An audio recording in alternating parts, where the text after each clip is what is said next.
نحن هلا هون رح نجرب نروح بالطريق كلها لنوصل على السيك، بعدين نروح نفرجيكم الشوارع. اهم شيء بدنا كمان نروح على التياتر الموجود كتير كبير، نروح على الكنايس، بدنا نجرب نفسر لكم في كنايس هون.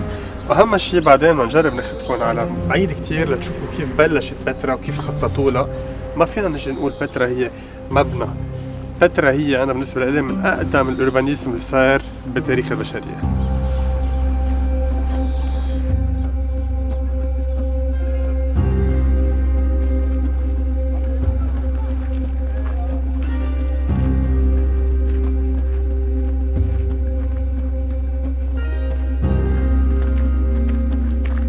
خلينا نحكي عن بترا. اليوم منطقة ما فيها مي، صح، ما فيها خضار، ما فيها حياة، صح، وعيشت شعب ل 500 سنة. 100%. كيف؟ لأنه هيدا الشعب كان هي ماسترد إذا بدك المي، وعرف كيف يجيب المي من وين ما كان. عملوا ببترا نبوعة، عملوا تشانلز لياخدوا المي، عملوا سدود ببترا. هيدا أول شغلة عملوها. ثانياً هن كانوا شعب غني الأنباط، لأنه كانوا كتير يتاجروا بالحرير، كانوا على طريق الحرير، كانوا يتاجروا كتير بالبخور وبالمر. وصلوا على روما، وصلوا على روما، وقطعوا بسور وين لبنان. وين ما كانوا يروحوا. كانوا شعب رحل نوماد، كانوا يروحوا ويتعلموا من كل الحضارات وطبقوا اشياء كتير هون. فهيدا شغله كمان كتير مهمه نعرفها. بترا ما لازم نطلع عليها انه هيك صخور وهيك، بالزمانات في كتير دراسات بتفرجي انه كان في بيسينات هون، كان في جنينات، فشغله كتير مهمه بترا. أكثر من 800 مدفن. صح، هن كانوا يحترموا كثير الموتى تبعهم، مشان هيك في كثير مدافن. مثل ما قلت لك هي كانت بيقولوا عنها ذا جرين اويزس، يعني واحه خضراء كلها سوا. كان هون عم نحكي من تقريبا 2000 سنه كان في 30,000 شخص عايشين سوا. إيماجن من 2400 سنة تقريبا عملوا مدينة مثل لاس فيغاس، يعني صحراء، ودبروا حالهم يعملوا فيها حياة ويجيبوا الناس من كل بلدان العالم عليها ويحطوا لها مي. بس هاي من وقتها هنقضي نهار مع بعض شوي شوي بس على الظهر يعني. أنطوني في كتير إذا بدك أخبار على بترا، منهم هي إنه في ناس بيقولوا إنه بترا تقريبا بطل حدا يعرف وين موجودة، لحد ما بال 1812 يعني مستشرق سويسري اجى لانه قرا كثير انه كان يعتقد في كنز وهيك، اجى على المنطقه اخذ ريسك كثير كبير لانه عمل حاله عربي وقال له لبده لحد ما بده انه هو بده ينزل كرمال شغله كثير مهمه، واكتشف رجع بترا، وهيك صار العالم الخارجي يرجع يعرف انه بترا موجوده. يعني قبل 1812 ما كنا بنعرف. هلا كثير ناس بيقولوا انه هيدا شوي خاطئ لانه البدو ضلوا يعرفوا بترا بس هن ما حبوا يعرفوا عليه.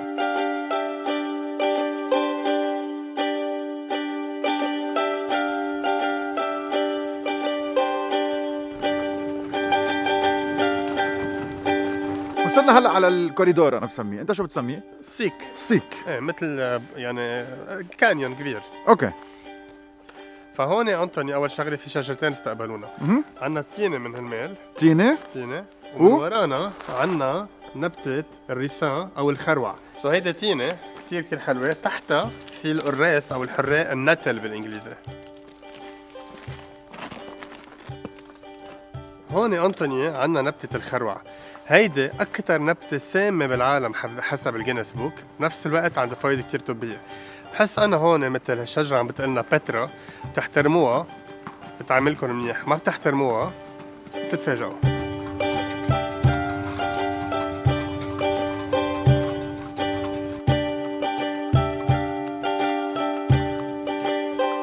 أول شغلة كتير بدنا ننتبه لها ببترا، هلا بعد شوي بنحكي عن المي، إذا فتوا على السيك وما طلعتوا على هول بتكونوا ما فهمتوا شيء، لأنه هول هن أنيات المي يلي أول شغلة معمولة بسلوب كتير مهمة، في دراسات عليها، هن بس عاليين دايما 4% للمي تضلها تقدر تنزل، وبيرجع في جوا مثل الأنساتر تبع البيتون، رح فرجيك إياه عن قريب.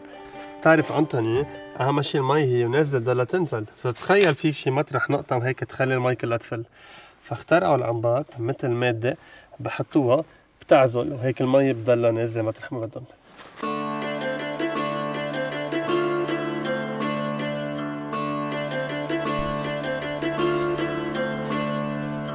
دفلة تين، يعني أكيد نحن هون عنا مي، وهيدا الشيء كثير مهم. تشوفوا الأنباط شو كانوا يعملوا، مش كانوا بس يقطعوا المي، كانوا يخزنوها.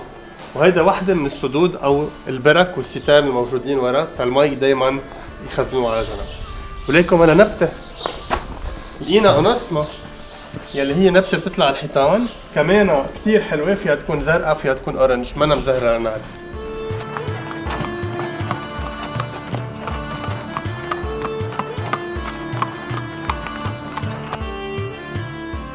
قبل مرة نزلت بالعربية وما لحقت اطلع واتفرج على كل تفصيل موجود بهذا الوادي، مش بس صخور كمان شجر كمان خضار. اسمه السيك، طوله 1200 متر، عرضه بين 4 و5 امتار وعلوه 80 متر. وتخيلوا هون قديش ناس قطعت من هون، بيقولوا اكثر من 30,000 شخص عايش هون 500 سنة، سو عدون قديش اكثر. والمي كيف كانت تقطع ترجع تنزل لوين؟ على الخزنة.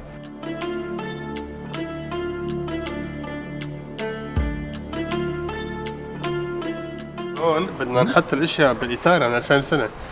في حفه عاليه متر، هونيك حفه صغيره، هيدا كان كله مي. معناتها قبل ما كانت هيك بس، كان في فجار وكان في موس وكثير من النباتات يطلعوا على الحيطان، سو كنت تجي لهون بتشوف الحياه من الاول. نحن وماشيين خلينا نحكي عن الخزنة. كل العالم بتستعمل كلمة خزنة، بس هل هي خزنة بنك يعني؟ هي بحياتها ما كانت خزنه. في اعتقاد انه بركه كانوا يحطوا فيها الوثائق المهمه، بس هذا الاعتقاد راح لانه اكتشفوا تحتها في كثير من المدافن. وهي بالمبدا منا ولا معبد ولا خزنه، هي مدفن كبير. هالقد كانوا يحترموا الموتى عندهم. نزلة، نحن ماشيين بنزلة، نزلة 1200 متر، وبآخر النزلة بتفتح بتطلع على الخزنة بوجنا. 100%. طب كل هالميات ما في ولا قناية ولا شيء، كيف؟ صح، نحن كنا اكيد بالصحراء، بس كانت اوقات تشتي، واصلا ب 1960 صار في كارثه هون وماتوا اكثر من 10 توريست فرنساوي بفلادنج، اوقات بينزل مي بكميه هائله. اكيد الانباط ب 500 سنه هذه صارت معهم كذا مره. عمروا وين ما كان قنايات، وحتى في قنايه فوق الخزنه بعدها 90 متر لتصرف المي لبرا تيحموها. يعني فكروا حتى بهالاشياء كلها، نزل يعني مي لازم نفكر كيف نصرفها دائما مشان ما يصير في كوارث.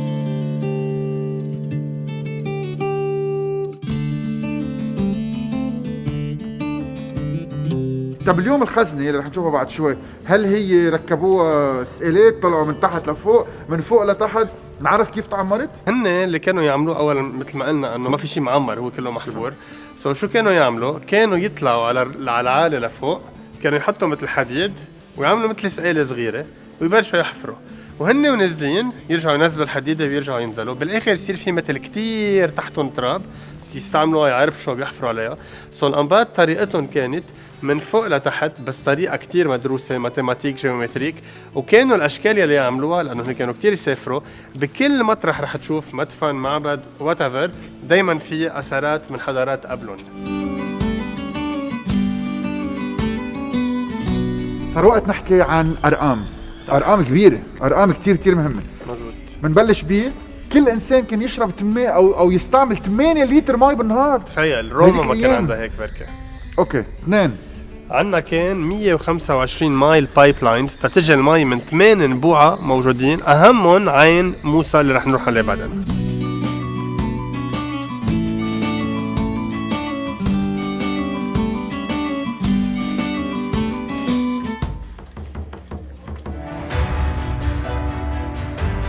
واو، وصلنا. مش معقول قديش حلو.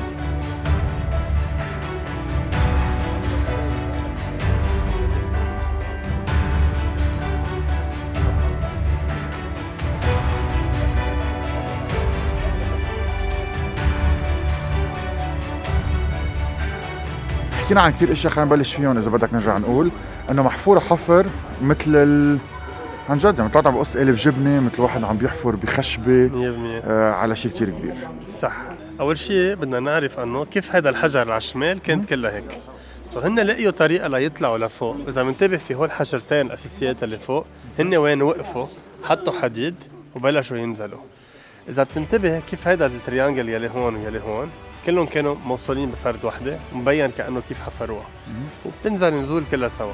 عملوا قنايه بطلت موجوده كرمال المي تروح، في قنايه جواتها كمان. واذا بنطلع على الزخرفات، في زخرفات بيشبهوا الرومان والاغريق وكل هيدا مثل ما قلنا قبل، لانه هن كانوا كتير يحبوا يقلدوا بس بطريقه تيقولوا انه في شعوب تانية عندها حضارات ويحطوا لهم من حضاراتهم هون. وشغله اساسيه كمان اذا بتطلع على اليمين وعلى الشمال في مثل كاريات هيك نزول. في بالاول فكروا انه هول السئلات عمروهم ليطلعوا، هيدي التيوري بطلت مزبوطه.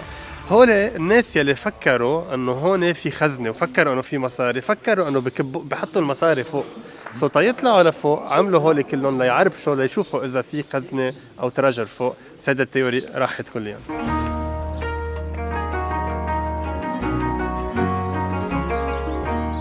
مش بس الطبيعة، العصافير، الشجر، الخضار والخزنة، يعني full fledged experience.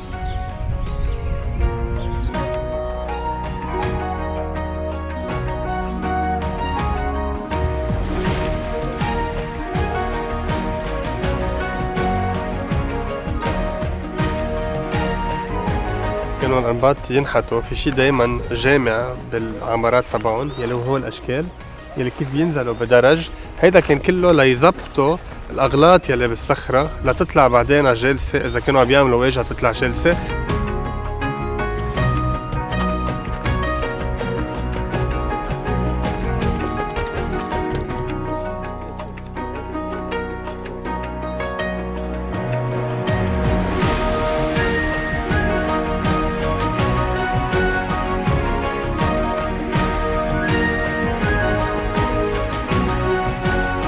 ماك انا عم بتخيلها جنة صغيرة، عم بتخيلها جنة يعني.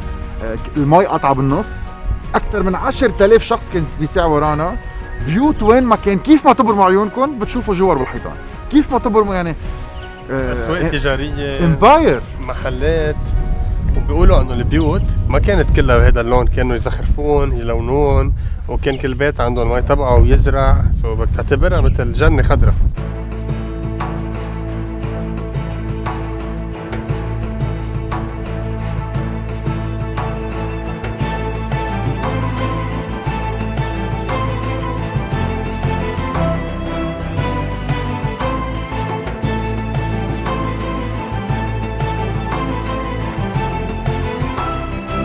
كان كل شعوب العالم، يعني الناس اللي الحضارات كانت تيجي لهون تاخد بخور. طلع مسكر؟ عجبك؟ شو مشكلة او شو قصة البخور والمير بهالحضارة؟ يعني الأنباط أو النبطيين عملوا مصرياتهم والكنوز تبعهم بالتجارة، خاصة تجارة البخور والمر، يلي هن شجرتين ما بيطلعوا غير بالمناطق العربية الصحراوية، بس كل العالم بدها اياهم، ما في ديانة بالعالم، ما في سيفيليزاسيون بالعالم ما بدها بخور ومر. فهن عملوا كل هالمصاري بتجارتهم، وهيدا شغلة خلت الأنباط يكون عندهم كتير مصاري كتير مردود، وقدروا إذا بدك وسعوا الإمبراطورية تبعهم.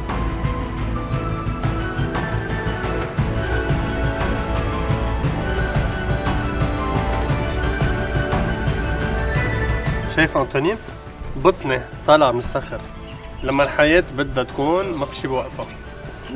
تنعرف شو يعني بطنة. هي هاي اللي ورانا 100% عمرها بيقولوا 450 سنة. سو بيستاشيا تري كثير مهمة عند كل الديانات كمان. كانت موجودة عند سبيل الحريات، يلي هو كان إذا بدنا نقول نافورة مي شبه دائرية، كمان بفرجي غنى النبطيين بالمي. سو هيدا منطقة نحن بالصحراء وبفكروا يعملوا نافورة مي. هول بنشوفهم بس بلاس فيغاس من 2000 سنة كانوا.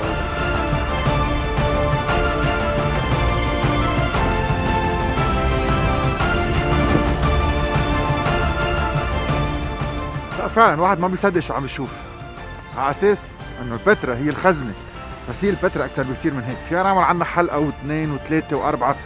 فيني اقول لكم انه البتراء نو واي تخلص منها. البتراء بدها جمعه مينيموم، اسبوع.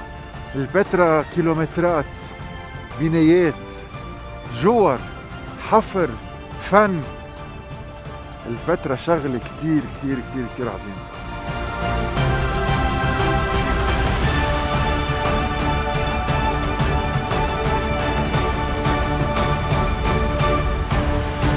عظيم وكبير، هيوج. بيقولوا تقريبا اكثر من 7000 متر مربع كله اول اراوند. بس مش بس هيك، قديش كانوا اذكياء وقديش كانوا يفكروا. بيقولوا بالدراسات انه حتى في مي تحته، في خزانات مخبيه تحته. يعني تخيلوا نحن طلعنا بلشنا من فوق، لازم نطلع قديش العلو، يمكن بروبلي نزلنا لنا شي 100 متر او اكثر، وكل هالمسافه المي عم تتجمع لحد ما توصل على هذا المحل الاخير اللي هو فلات، يلي كانوا يجمعوها كلها سوا.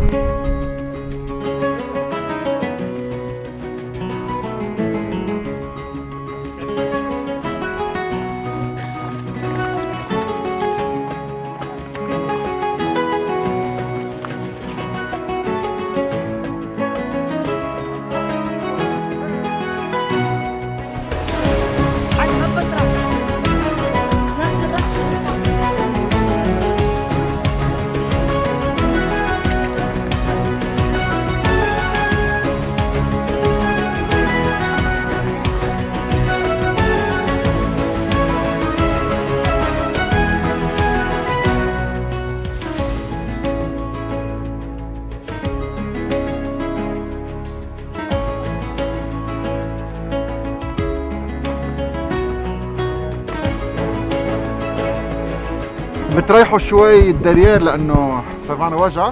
5 دقايق مشي وبنوصل.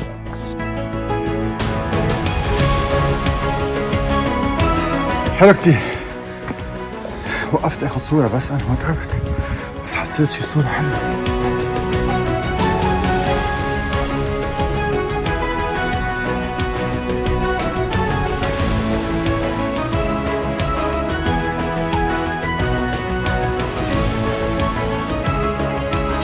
مشوار كتير طويل، متعب شوي، وجع ظهر حتى لو طلعنا على الحمار. بعدين في كم 5 دقايق مشي and then بوم بيحرز المشوار. بيحرز اكيد. ولحظه الطلعه قد كانت صعبه، نحن على الحمار وتعبنا يعني. فتخيل قد ايه نقوا منطقتهم بطريقه رهيبه، عرفوا كيف يخبوها وعرفوا كيف يحموا حالهم، لانه كيف نقوها هو كمان ليبعدوا الانفيجنز عنهم.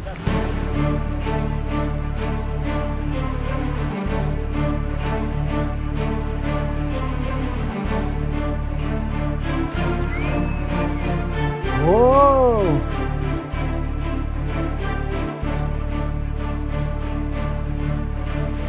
مارك، كتير عنا اشياء بعد. مش 100 متر بيطلعوا معنا ساعة ونص. بساعة ونص بتغديك مرتين، فرجيك بترا، بنطبخ مع الكل، بنعمل شي كتير حلو.